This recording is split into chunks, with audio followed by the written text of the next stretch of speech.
عليكم ورحمة الله وبركاته. الحمد لله نحمده ونستعينه ونستغفره ونعوذ بالله من شرور أنفسنا ومن سيئات أعمالنا. من يهده الله فلا مضل له ومن يضلل فلا هادي له، وأشهد أن لا إله إلا الله وحده لا شريك له، وأشهد أن سيدنا ونبينا محمدا عبده ورسوله. اللهم صل وسلم وبارك على سيدنا محمد وعلى آله وصحبه ومن تبعهم بإحسان إلى يوم الدين. سبحانك لا علم لنا إلا ما علمتنا إنك أنت العليم الحكيم. Maha suci Allah, kami tidak memiliki ilmu apa-apa, hanya saja apa yang diberikan oleh Allah Subhanahu wa Ta'ala. Kaum muslimin, muslimat, mu'minin, mu'minat, sadiqin, sadiqat, sabirin, sabirat, yang sama-sama dimuliakan Allah Subhanahu wa Ta'ala dunia dan akhirat.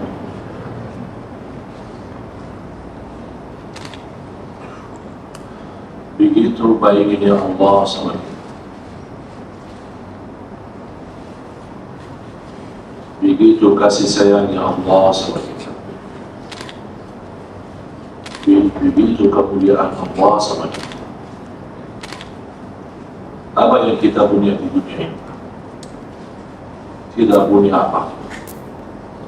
Man wajada Allah famata faqad, wa man faqada Allah famata wajad. Barang siapa yang memiliki Allah, tidak ada kehilangan apapun. Dan barang siapa yang kehilangannya Allah, tidak akan bisa memiliki apa-apa.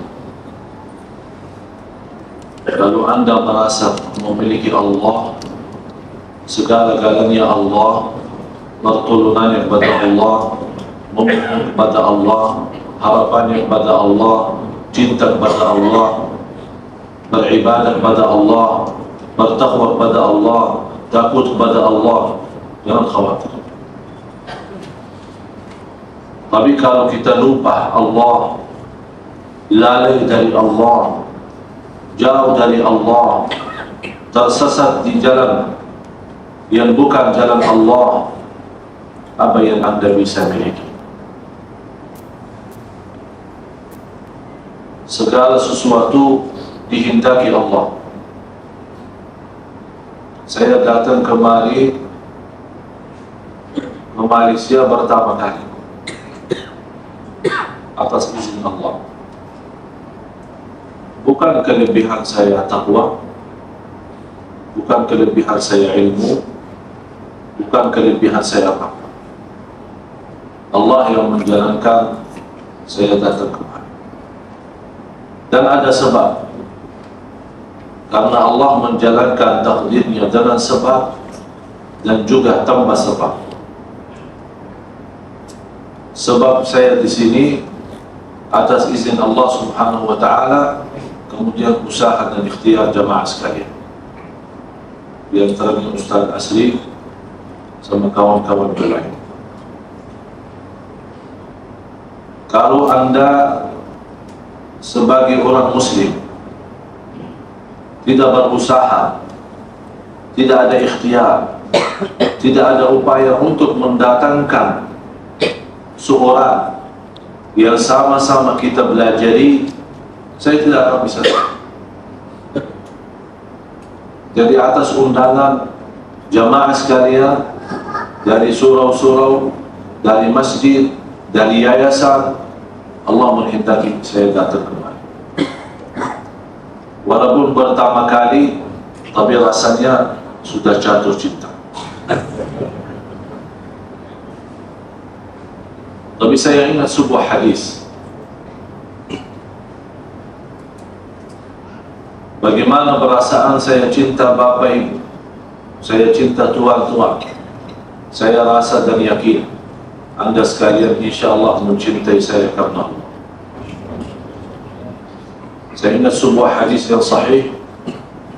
Inna Allah idha habba abda nada Jibril, qala ya Jibril inni uhibbu fulan. فيحبه جبريل وينادي جبريل في الملائكة يا ملائكة إن الله يحب فلان فأحبه ويحبه أهل السماء ويوضع له القبول في الأرض. Kalau Allah mencintai hambanya, manggil malaikat Jibril, wahai Jibril, aku cinta fulan bin fulan, dan harus kamu mencintai dia. Jibril ikut mencintai fulan, dan Jibril memanggil malaikat, wahai malaikat ahli langit, Allah dan aku mencintai fulan, harus kalian sebagai malaikatullah mencintai fulan. Habis dicintai oleh Allah, malaikat Jibril dan ahli langit, Allah turunkan al-qabul fil ard, diterima dakwahnya di mana ada. Di mana dia pergi diterima dakwah, di mana dia bercakap disenang orang, bagaimana dia bergerak diterima oleh semua orang. Walaupun orang berbeda mendapat sama dia, tapi tetap ada rasa cinta, ada rasa sayang, ada rasa kehormatan. Ini sebuah kenikmatan dari Allah. Semoga kita semua, saya dan anda sekalian, termasuk orang yang dicintai Allah. Amin. Kalau kita bisa mendapatkan orang yang dicintai Allah,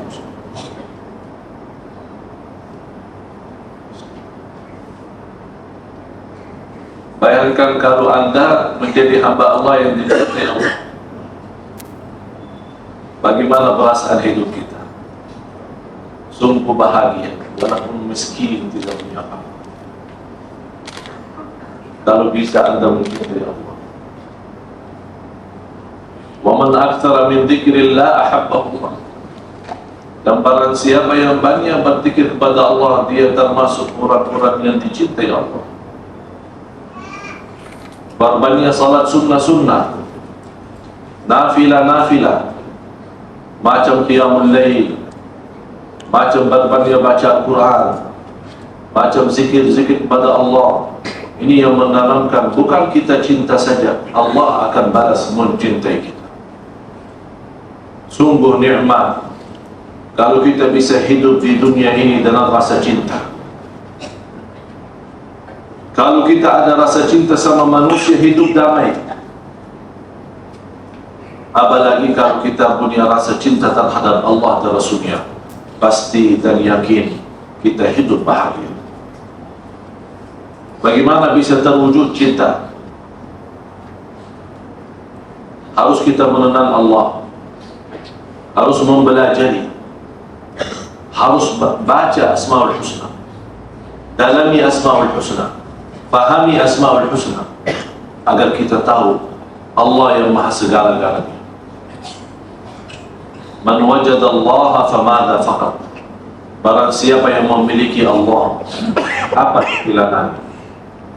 Biar dunia dan segala isinya diambil sama orang, tidak ada rasanya. Kalau masih memiliki Allah, akan merasa kaya raya.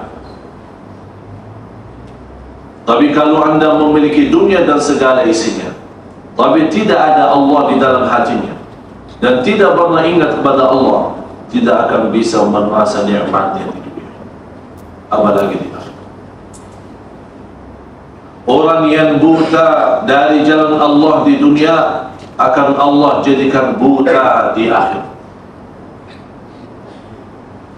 Tidak bisa melihat jalan ke surga.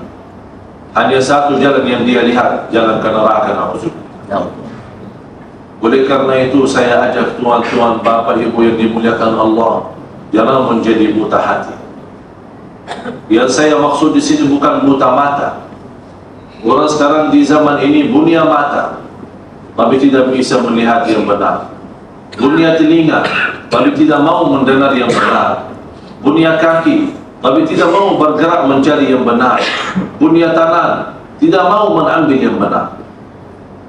Akibatnya itu yang dinamakan punya mata, tapi sebenarnya dia bukan punya mata, sebenarnya dia buta hati, bukan buta mata. Innaha la ta'mal absar walakin ta'mal qulubul lati fis sudur. Sungguh mereka bukan buta mata, tapi mereka buta hati yang ada di dalam dada. Alhamdulillah. Apa yang anda akan rasakan kalau anda memiliki kalbu tidak mengenal Allah? Apa anda bisa nikmat? Apakah anda bisa bahagia kalau anda punya kalbu tidak bisa mencintai Allah? Apakah anda ingin memiliki kalbu yang cukup kasar, malah batu lebih lembut dari kalbu kita? Kalau Allah menurunkan ayat Al-Quran di atas gunung-gunung yang sudah cukup keras batunya, tapi bisa menjadi lembut dan bisa menjadi tanah dan pasir karena takut kepada Allah. Kita punya hati terlalu jauh lebih kasar dari gunung-gunung. Alhamdulillah. Rasul sallallahu alaihi wasallam bersabda di hadis yang sahih, "Ainan la tamassahuma an-nar." Ainan la tamassahuma an-nar. Dua mata tidak akan disuntuk oleh neraka Jahannam. Ainun bakat min khasyatillah. Mata yang senantiasa mentitiskan air mata karena takut kepada Allah. Kalau keluar air mata karena takut kepada Allah, selamat dari siksa neraka Jahannam.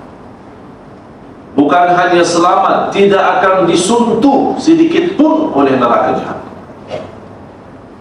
Kalau matanya tidak disuntuk, berarti jelas seluruh badannya tidak akan suntuk, karena tidak mungkin tersuntuk badannya tanpa mata. Wa ainun batat tahrusu fi sabilillah. Mata yang berdiri untuk menjaga atau menjaga keamanan karena Allah. Keamanan macam security, macam orang jihad fi sabilillah, orang yang berjihad, dia berdiri di batasan-batasan negara untuk menjaga dari permusuhan masuk. Sepanjang malam dia menjaga dan melek matanya untuk memperhatikan, menjaga keamanan umat. Allah akan mengharamkan dia masuk neraka. Harus kita merasa segala sesuatu yang kita jalani dengan niat kita bisa menjadi ibadah. Jemaah sekalian yang dimuliakan Allah Subhanahu wa ta'ala,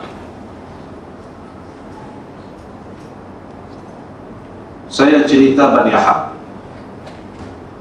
Saya mohon diperhatikan, karena saya merasa sudah terlanjur jatuh cinta, jadi harus saya ngomong jujur. Kadang-kadang kalau saya belum cinta, tidak ngomong. Bukan berarti ngomong bohong, ngomong jujur, tapi ada hal-hal yang disembunyikan nanti saja, belum saatnya. Tapi sekarang harus saya sampaikan, karena saya tidak tahu apakah jumpa lagi atau tidak. Barangkali kalau tidak jumpa lagi, mungkin meninggal. Saya tidak yakin besok meninggal. Saya tidak yakin keluar dari masjid. Saya tidak yakin. Tapi alhamdulillah kalau meninggal di masjid, alhamdulillah.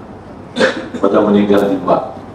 Karena saya di salah satu masjid Jumatan, sebelum naik khatib mimbar, terus gempa bumi. Tahu gempa bumi? Kencang keras. Separuh masjid lari. Sampai anda lihat ke belakang, masjid yang tadi full lagi sepi. Saking orang saling mendorong, dia pintu itu lari. Saya bilang subhanallah manusia. Biar mati, tapi mati di masjid pada mati di luar. Lari mau kemana?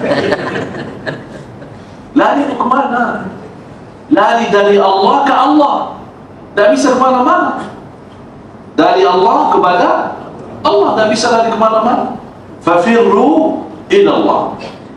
Segala makhluk, kalau kita takuti, kita ada rasa takut terhadap makhluk itu, kita akan larikan diri. Betul? Takut, menjauhkan diri, kecuali Allah yang maha cipta. Kalau kita takut pada Allah, malah kita mendekatkan diri kepada Allah. Subhanallah. Padahal takut. Tapi karena kita yakin takut ini tidak akan bisa melarikan diri dari Allah. Mau kemana? Jadi rasa takut kita kepada Allah membuat kita lebih mendekatkan diri kepada Allah Subhanahu wa ta'ala.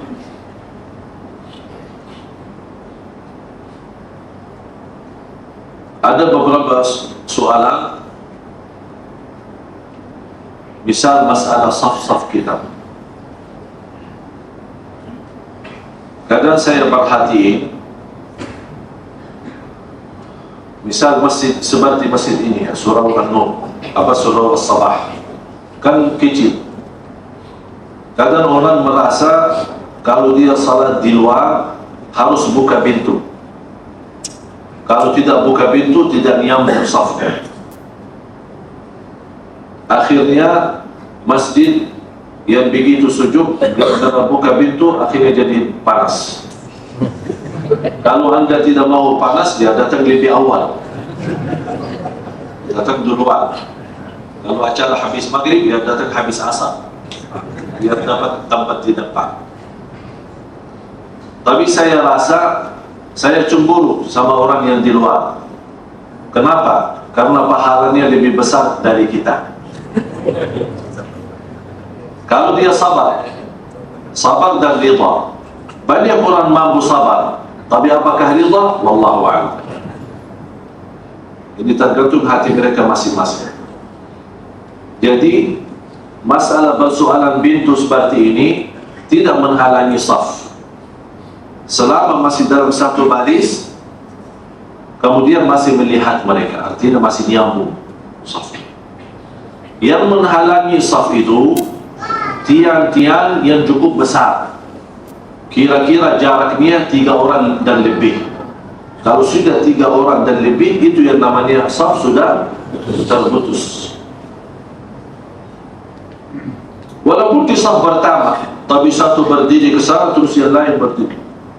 Kadang-kadang saya perhatikan ada orang jamaah keluar, kalau datang masuk saf pertama sudah isi full, dia kalau berdiri tidak berdiri di belakang imam, dia berdiri di sebelah kanan. Jadi orang yang datang belakangan bingung, orang lagi di sana, terus dia mau berdiri karena sunnah berdiri di belakang imam, terus saling mengisi ke sebelah kanan. Tapi awal bertanahan dulu di belakang imam, wassitul imam. Hadis Rasul, wassitul imam, bertanahan di belakang imam, baru isi yang kanan, habis itu isi yang kiri. Tapi kalau ada orang masuk, dia masuk ke sebelah kiri, bisa bertanahan dan terus isi ke kiri, tidak apa-apa, tidak menjadi persoalan. Paham? Yang kedua, orang-orang yang biasa kalau salat pakai kursi. Ada satu persoalan, tolong dijaga. Saya tidak bicara, saya bicara umum dan untuk kita semua, ya. Dan tidak apa-apa kalau kita memberitahu. Kita tidak menjelek orang atau mensalahkan orang, cuma kita memberitahu mana yang terbaik untuk menjaga saf yang benar. Jadi kalau orang bawa kursi, dia salat di saf, kan ada 2 kaki, kalau boleh istilah kaki, ya, kaki kursinya, apa namanya bahasa kaki kursi, ada di depan, ada di belakang. Mana yang harus ditaruh di baris saf? Yang di belakang, yang biasa yang saya lihat yang di belakang. Akhirnya kaki yang di depan maju. Kalau beliau berdiri, pasti maju dari saf. Dan sunnah Rasulullah tetap kita berdiri di satu saf. Bagaimana cara keluarnya? Ada jalan keluarnya, kursinya dimundurkan, kaki yang di depan menjadi di atas baris. Jadi kalau anda berdiri, tidak maju dari saf dia. Bagaimana orang yang di belakang? Ya kurban. Jadi terjaga orang yang di belakang, ya anak kecil atau siapa. Kalau memang tidak bisa karena yang datang dewasa, ya udah, tidak perlu isi saf itu. Kasih kesempatan orang yang punya kursi, karena yang bawa kursi dia lebih berhak untuk mengisi saf daripada orang yang biasa. Jadi dia masih kita lebih utamakan. Jadi kalau ada orang dia tua atau sakit tidak bisa berdiri lama atau tidak bisa duduk, dia perlu pakai kursi, kita utamakan dia yang berhak punya saf. Faham? Berarti saf milik dia. Bagaimana cara dia agar seharusnya kita bantu agar dia bisa salat yang baik, tidak kita mengganggu. Termasuk orang-orang yang suka sebelahnya. Kata orang ada samping orang yang lagi duduk di kursi, ada orang kata suka nempel. Orang dia barangkali bergerak agak susah, berdiri susah, duduk susah. Jadi kalau kita nempel terganggu. Termasuk satu persoalan yang saya sering melihat habis tahiyat atau pas tahiyat akhir, orang suka mau duduk iftirash. Tahu iftirash? Bagaimana Ustaz? Iftirash. Coba kasih contoh. Terus tawarruk. Kalau bahasa di sini apa? Ini apa? Dulu tanya. Bahasa antum ini apa? Tahiyat akhir, duduk tahiyat akhir. Safnya mepet. Saf mepet. Sempit. Saf sempit. Terlalu ramai, banyak orang. Orang Masya Allah badannya besar. Dia mau duduk tahiyat akhir. Akhirnya saking besar dia punya badan, terganggu orang yang sebelah. Dan semua memaksa diri harus semua duduk tahiyat akhir. Itu kan namanya sunnah. Artinya kalau anda mau jalani sunnah, jangan berdosa. Kalau bisa jadi dosa, bisa jadi salah, lebih baik tinggalkan sunnah. Lebih baik tinggalkan, tidak usah dilakukan. Karena inti daripada sunnah, barang siapa yang mengamalkan dapat pahala, yang tinggalkan tidak berdosa. Yang tinggalkan tidak. Jadi harus kita tahu kondisi kita saat kita lagi salat. Saya kalau pernah saya salat, ada satu orang Masya Allah gemuk sekali, besar. Jadi kalau orang yang badannya besar, dia tidak bisa duduk tahiyat normal ya. Jadi harus kakinya satu di timur, satu di barat. Jadi akhirnya saya sama orang yang samping saya juga duduk tahiyat akhir. Akhirnya saya begini, saya mau tenang salatnya tidak bisa tenang, mau duduk enak tidak bisa enak. Sampai saya mau cepat habis salat, biar saya mundur bisa duduk santai. Yang hal-hal seperti ini harus kita fikirkan. Kan ibadah itu inti dari ibadah santai, tenang, enak. Tapi kalau kita meributkan, membuat masalah sama orang, itu berarti kita sudah keluar dari hikmah ibadah kita. Sudah faham? Ada satu persoalan yang terkait dengan cerita-cerita. Saya hari ini khususkan untuk cerita-cerita. Senang cerita-cerita. Yang saya hadapi dari cerita-cerita itu, saya selalu menyampaikan, di zaman ini permusuhan akidah kita cukup banyak. Yang merusakkan akidah kita, tauhid kita, Islam kita banyak sekali. Kalau kita tidak menjaga, bisa bahaya. Saya kasih contoh. Saya tak tahu apakah hal itu ada di Malaysia atau tidak. Tapi di Indonesia dan di mana-mana banyak sudah ada. Malah di negeri Arab pun ada. Ada di media TV. ada sebuah acara yang mengajak umat untuk mencari nasib yang baik. Melalui apa? Melalui SMS. Tuliskan nama, spasi tanggal lahir, spasi rek ke 9877. Saya membantu Anda rubah nasib. Kita tidak sadar, kita ingin memiliki hidup yang lebih bagus. Akhirnya kita SMS. Barangkali harga SMS tidak lebih dari 1 ringgit atau 50 berapa gitu. 50 sen. Tapi bisa ternyata harga iman kita cuma 50 sen. Banyak. Itu yang namanya jual iman. Ada SMS, suruh kirimkan nama agar bisa tahu perasaan cinta suami atau istri masih bagus atau tidak. Dia bisa nilai katanya dari nama dan tanggal lahir, bisa tahu di hati orang apakah dia masih cinta bagus atau sudah turun percintaannya.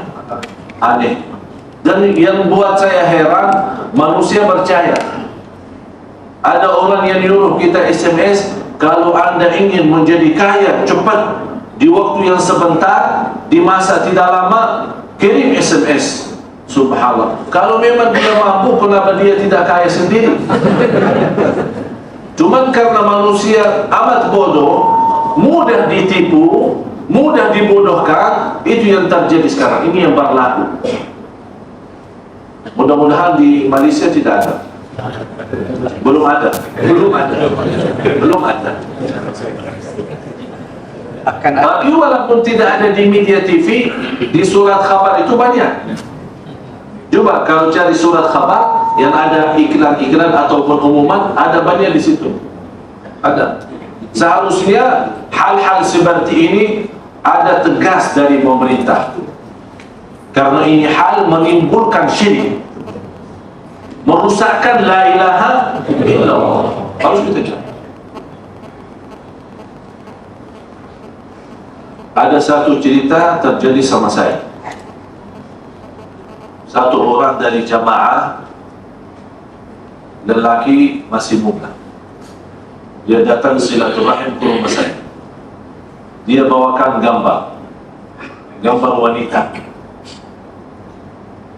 Dia sampaikan ke saya, Tuan Syekh, tolong bantu saya lihatkan gambar ini.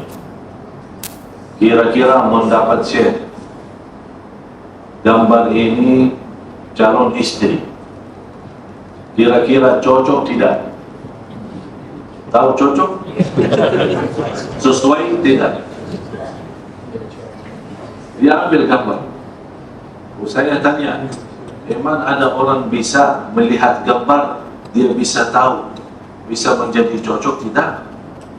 Dia bilang ada. Bagus. Coba saya lihat. Saya lihat. Tapi saya tanya sama dia, apapun jawaban saya, kamu terima? Ya, saya terima. Tidak marah? Tidak marah. Betul? Betul. Perjanjian. Saya ambil lagi gambar.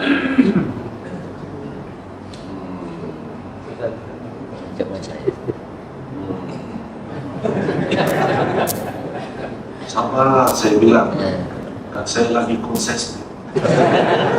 Saya mau lihat. Apa tadi cocok? Sesuai. Habis saya lihat,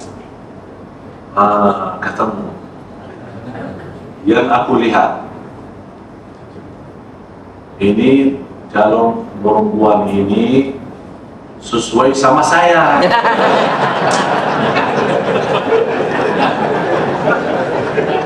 Dia langsung kaget. Masa Tuan Syekh, saya minta petunjuk dari Syekh. Masa? Ya, karena antum minta yang saya lihat, itu yang saya lihat. Masa saya mau bohong? Kamu dah percaya? Terus kemudian dia diam.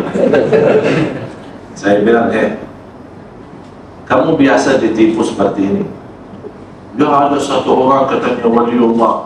Saya bilang itu bukan waliullah, itu walius syaitan. Tidak ada waliullah mau urus seperti itu. Tidak ada waliullah menghina dirinya untuk campur seperti itu. Tak ada waliullah yang benar. Kalau nama ya banyak orang mengaku dirinya waliullah. Masa melihat gambar orang bisa bermacam-macam. Yang lebih aneh lagi, ada orang percaya sial. Tahu sial? Angka sial, hari sial, tanggal sial. Kalau dia bilang kalau tanggal 13 sial, kalau nama rumah 13 sial, kalau rumah di jalan tusuk. Tahu jalan tusuk? Artinya jalan dari jalan apa umum, terus di hadapan rumah kita langsung apa namanya lurus ya. Itu kalau istilah di Indonesia katanya jalan tusuk, tusuk sate. Tahu sate? Karena tusuk. Jadi katanya tidak nyaman orang yang tinggal di situ. Takut-takut mobil lewat salah terus nabrak. Saking takutnya itu namanya percaya sial. Saya di Jakarta ada komplek perumahan, satu komplek perumahan kira-kira 100 rumah. Yang punya perumahan itu kasih saya satu. Saya tidak punya rumah pribadi. Dia ikhlaskan, dia bilang Syekh selama di Indonesia boleh tempati rumah ini, saya kasih. Saya perhatiin, tapi saya tanya sama beliau, ini Masya Allah semua laku? Alhamdulillah semua sudah habis, tinggal cuma ini satu. Tidak ada yang mau beli. Kenapa satu? Saya perhatiin, ini jalan terus. Kemudian saya lihat ke belakang, 13 lagi. Oh, pantas. Saya bilang boleh saya terima. Saya saja free, gratis, boleh. Dan di mana-mana di Indonesia yang punya rumah 13 tidak mau, saya ambil. Jadi subhanallah, saking percaya orang, saking percaya, itulah yang menimbulkan syirik. Umat lupa Allah, lemahnya iman, lemahnya kepercayaan kepada Allah, akibatnya percaya hal-hal seperti ini. Ada satu orang perempuan, ini cerita-cerita saya ya, selama dakwah, datang kepada saya, minta tolong. Ya, saya mau nikah, tapi tak jadi-jadi. Kenapa? Masalahnya apa? Saya punya nenek perempuan, nenek ya. Setiap mau nikah, nenek bilang jangan hari ini siang. Kita ubah lagi, oh jangan tanggal ini tanggal siang. Kita ubah lagi, jangan jam ini jam siang. Jadi saya bingung. Dia tanya saya, kira-kira mendapat syekh, bagusnya bagaimana agar saya bisa cepat nikah? Karena saya sudah ada jodoh, tinggal nikah ini tidak bisa-bisa. Saya bilang begini saja, saya doakan mudah-mudahan neneknya meninggal agar anda bisa nikah. Karena tidak ada jalan keluar lagi. Setiap mau bikin acara tunda, setiap ini katanya bertahun-tahun. Kadang-kadang neneknya bisa nyimpul katanya tahun ini siap. Dia dah tahu lihat mimpi apa, sampai sepanjang tahun itu bagi dia siap. Saya bilang begitu saja, kalau dia meninggal insya Allah anda mampu nikah. Kalau masih hidup tidak akan bisa nikah. Itu yang terjadi sama saya. Ada satu, saya buat program khatam Al-Quran di bulan Ramadan. Orang bisa khatam di bulan Ramadan satu kali, paling minimum ada yang sampai 10 kali. Imam Syafi'i rahimahullah kalau masuk bulan puasa dia khatam Al-Quran 60 kali dalam satu hari, 2 kali. Saya buat program mudah sekali untuk mudah khatam. Terus saya ketemu di salah satu masjid. Saya masuk, ada anak muda lagi baca Al-Quran di hari yang ketiga bulan Ramadan. Saya lihat beliau baca surat Tabarak. Saya kaget. Masya Allah, di hari yang ketiga sudah sampai surat Tabarak. Berarti sebentar lagi khatam. Berarti kira-kira 3 hari kurang lebih, setiap 3 hari khatam. Berarti 30 hari 10 kali khatam. Saya bilang, Masya Allah, dahsyat tentu. Saya bilang, dia bilang, oh Syekh salah faham. Kenapa saya mulai dari bawah?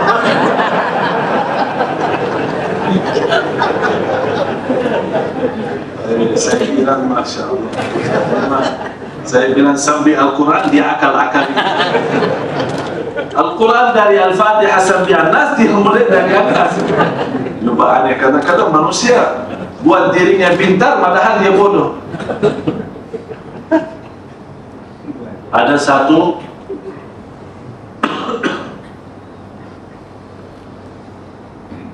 saya buat pernah satu program.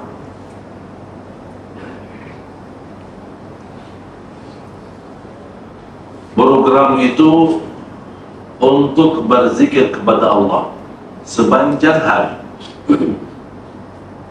Dan saya sarankan jamaah yang ikut program itu didikkan diri agar tidak berbicara, tidak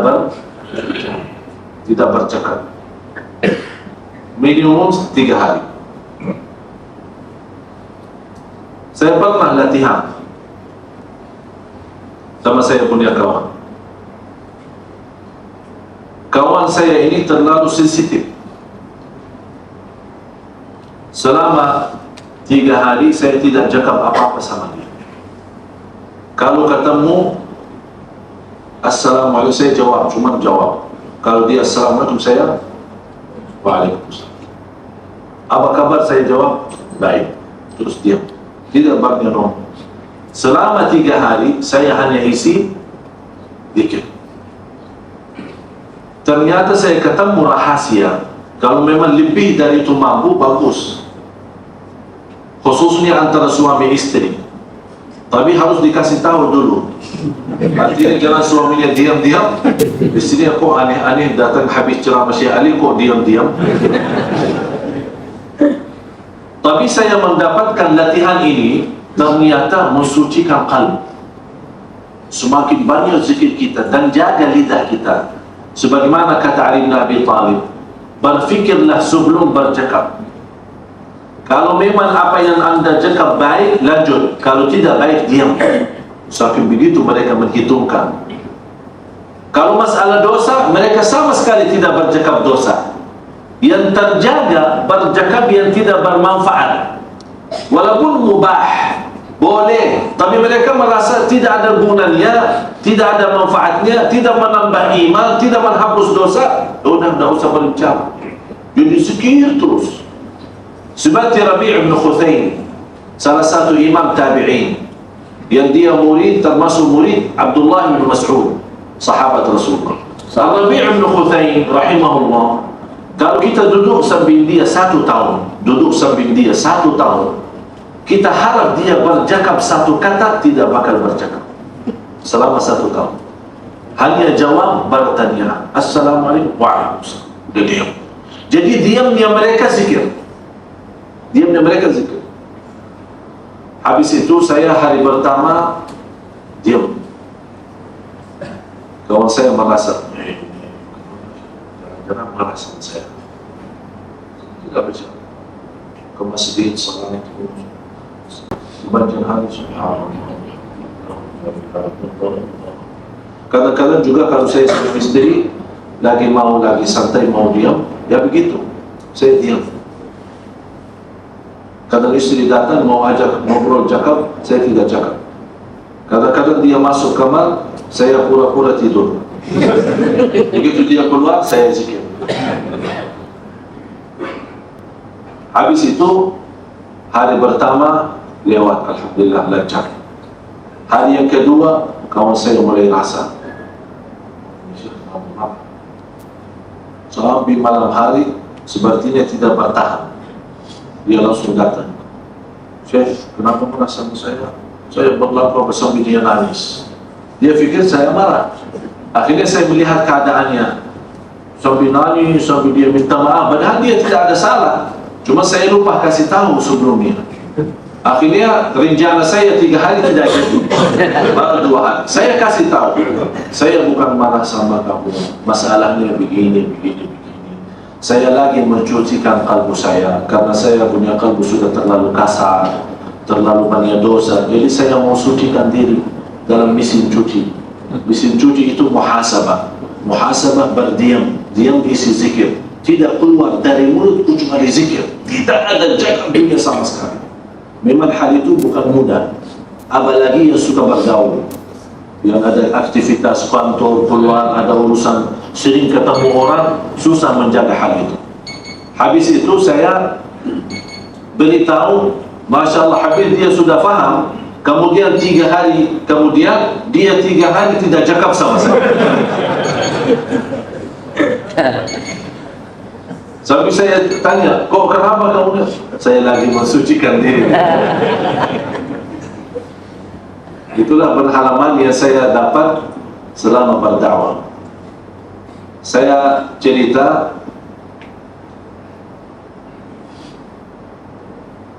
saya buatkan satu cerita, mudah-mudahan insyaAllah ada manfaat. Ada satu negara,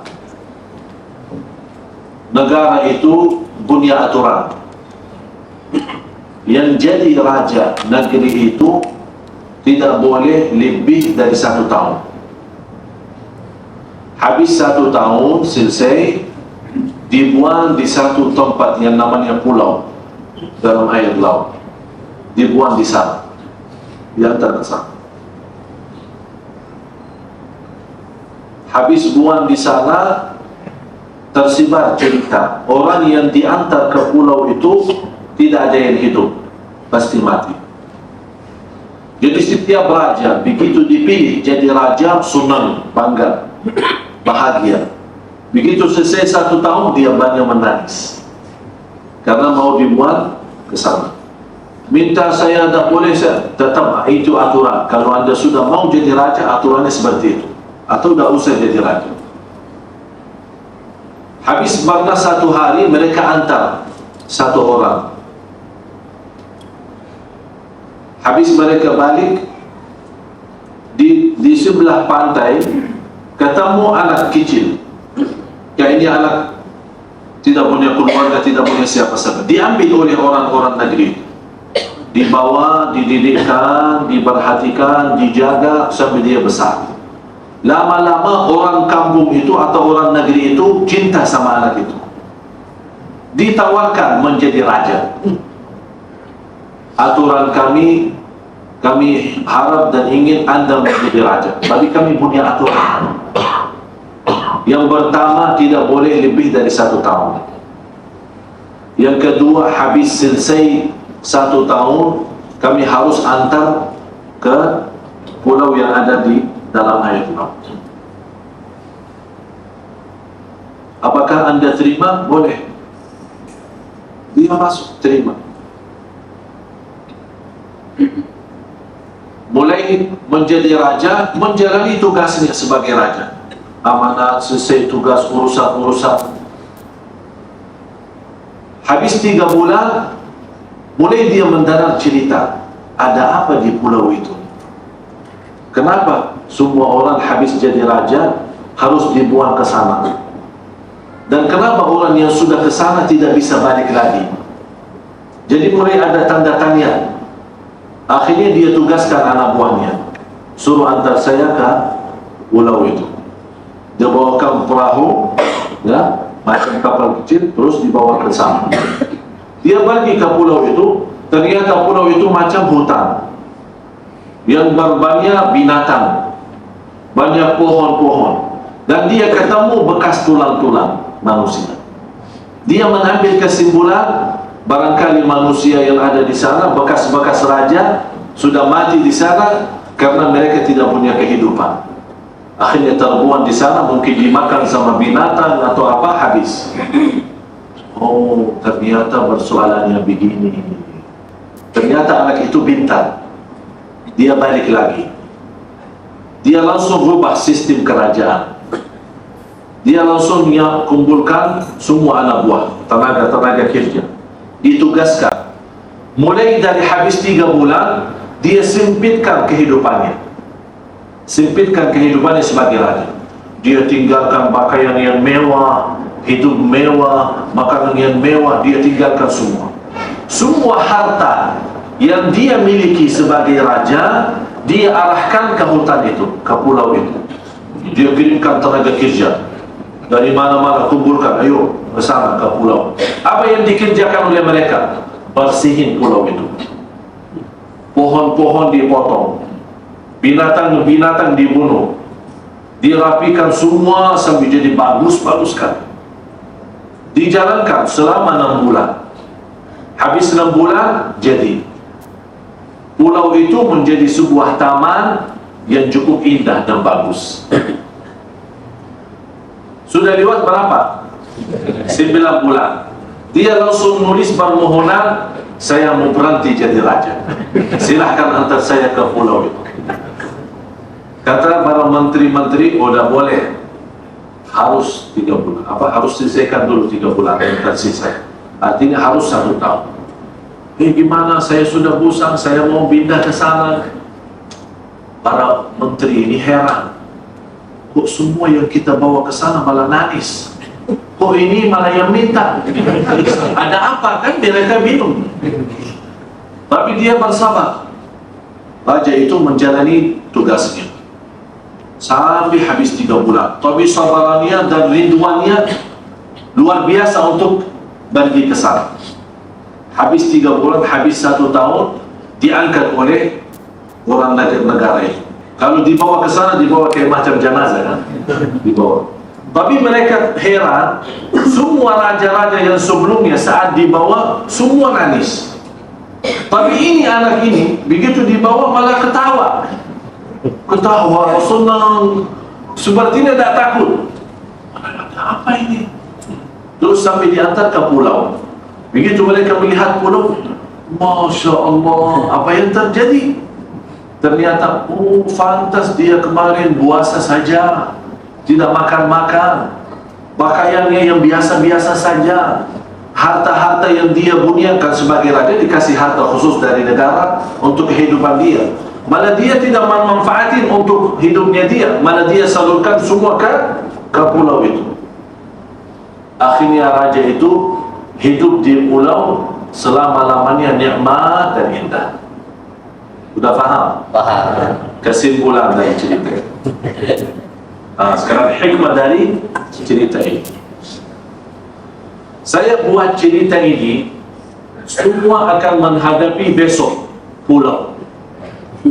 Semua akan datangkan ke pulau. Yang saya gambarkan pulau itu adalah kuburan kita. Silahkan hidup seenak-enaknya, tapi jangan nanti susah besok. Jangan susah besok. Anda saat ini mampu menjadikan kuburan Anda taman dari taman surga, dan Anda pun mampu menjadikan kuburan Anda lubang dari lubang neraka. Milih, mau yang mana? Apakah Anda saat dibawa ke sana menjadi orang yang senang, bahagia, atau menangis, malah berharap tidak dibawa ke sana? Karena kata Rasulullah SAW, saat orang salih meninggal dunia, saat dibawa jenazahnya, dia bercakap, bawa saya cepat, bawa saya cepat, segera, saya sudah merasa terlambat. Tapi kalau tidak salih, mau bawa saya kemana? Tahan saya, bertahankan saya lagi, kasih saya kesempatan, jangan bawa, wahai orang-orang yang bawa saya. Orang tabiat tidak bisa dengar, orang yang bawa jenazah tidak. Semua makhluk bisa mendengar cakapan dia, permohonan dia, kecuali jin dan manusia. Coba bayangkan. Malah ada sebuah hadis menjelaskan kesiksaan orang di dalam kubur. Yang disiksa di dalam kubur, dia akan bertariak.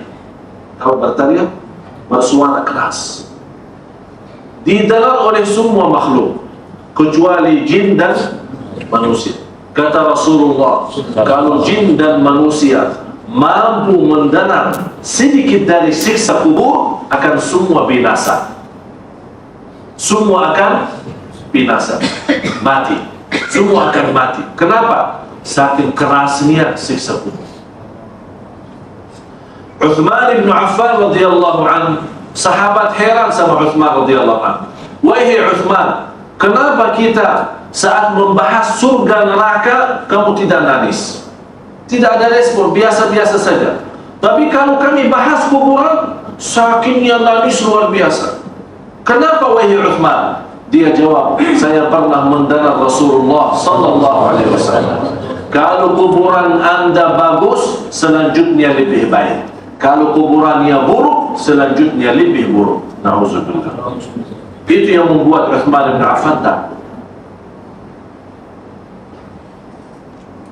Saya ketemu satu orang, dia mengajak saya jalan-jalan melihat tanah, sebuah tanah cukup besar. Saya tanya, tanah itu kenapa? Apakah antum sudah berbisnis jual beli tanah? Dia bilang tidak, saya punya tanah ini untuk biaya anak aku, biaya kuliah, biaya kuliahnya. Saya bertanya, memang antum punya anak umur berapa? Dia bilang umur anak saya baru 4 bulan. Coba bayangkan, saking bodohnya manusia, beli tanah, anaknya umur 4 bulan, dia mengharap tanah itu nanti jual, nanti hasil biaya kuliah kalau dia mau kuliah. Coba bayangkan jaraknya berapa tahun.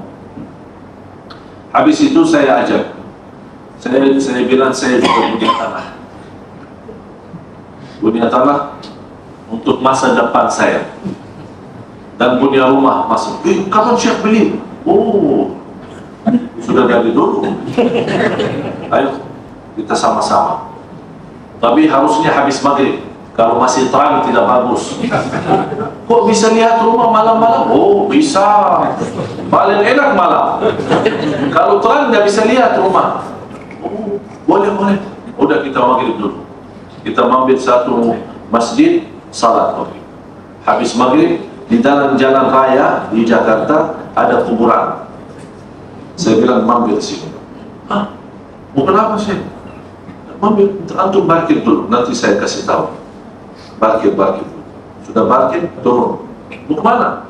Ke rumah saya. Oh, lewat sini. Ya lewat. Harus lewat sini. Kalau tidak lewat sini, tidak ketemu rumah, tidak ketemu tanah saya. Harus lewat sini. Oh ya benar. Tapi gelap. Oh, tidak apa-apa. Insya Allah terang. Semua akan terang. Saya masuk sama dia.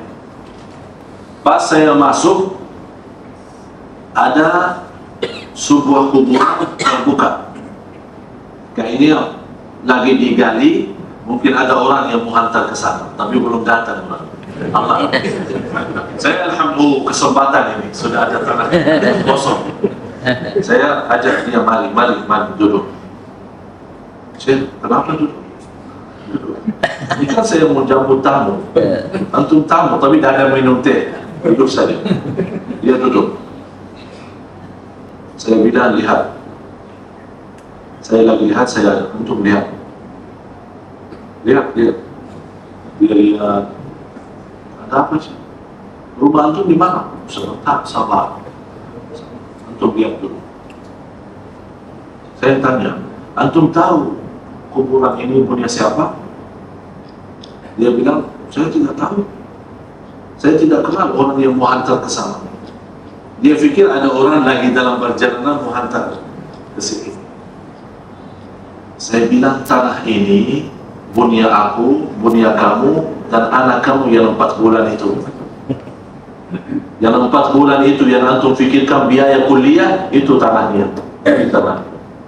Barangkali sebelum dia masuk sekolah SD, sekolah dasar, dia sudah masuk duluan. Apakah antum sudah fikirkan ini?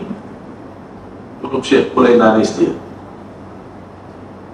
Terus dia ambil tisu. Saya bilang jangan, simpan tisu, nangis terus. nangis terus. Biar keluar air mata, karena air mata sucikan kalbu. Biar, saya bilang. Lanjut, dia. Berani masuk ke dalam? Dia kenapa bawa saya ke sini? Dia nangis. Yang saya bawa di sini untuk kebaikan Anda. Kalau Anda mau bahagia, siapkan anak Anda biar besok masuk bisa nikmat dan bahagia. Rumah itu rumah Anda, dan sudah di atas sebelum diciptakan langit dan bumi 500 tahun sudah awal Allah sudah mentakdirkan rumah Anda di situ. Di mana-mana Anda berada akan masuk. Apakah antum sudah siap? Dia bilang belum. Sudah, saya bilang siapkan. Apa yang saya harus lakukan? Saya mulai takut. Ya takut, bagus kalau takut. Takut mati, bagus. Agar kita memiliki persiapan. Anda semua termasuk saya akan masuk di sana. Wallahi, kata Rasulullah, tidak ada yang selamat dari sempitan kuburan. Dia akan, setiap orang masuk ke sana akan timpit ya kuburannya. Sambil tulang-tulangnya itu campur aduk. Yang kanan ke kiri, yang kiri ke kanan. Tidak ada yang selamat dari hal ini. Dan habis itu belum kita bahas munkar wa nakir, belum kita bisa menikmati menjelaskan apa binatang-binatang. Sampai ada seorang, dia ahli kalau kita bahasa ada bahasa kepolisian, kalau polisi, kalau ada orang dibunuh atau apa, sebelum dikuburkan harus ada macam-macam periksa lah, agar bisa tahu apa. Saya dah tahu bahasa ya, sudah antum faham lah. jadi diperiksa. Teman saya pernah cerita sama saya, pernah ketemu sebuah badan manusia di padang pasir, dibunuh. Dia bilang subhanallah, begitu kita ketemu badannya itu orang yang sudah mati berapa hari, baru berapa hari. Karena dia bisa ada satu ilmu, bisa tahu dia berapa lama meninggal. Ada yang bisa berjam-jam, ada yang baru 2 hari, 3. Mereka sudah bisa tahu lah. Dia bilang jasad itu, badan itu baru 3 hari. Wallahi dia cerita sampai bersumpah, saya melihat binatang yang tidak pernah di mata saya melihat binatang yang timbul di badan orang itu. Jadi akan timbul binatang yang tidak pernah dihayal, yang tidak pernah dibayangkan oleh manusia, yang tidak pernah dilihat oleh mata manusia. Itu yang akan keluar dari badan kita. Terkumpul segala binatang yang kecil-kecil dari tanah, yang kita kenal, yang kita tidak kenal, yang kita pernah lihat, yang tidak pernah melihat, akan lari semua ke badan kita. Yang selamat saja orang-orang yang sinar di hidupnya, sinar taqwa, sinar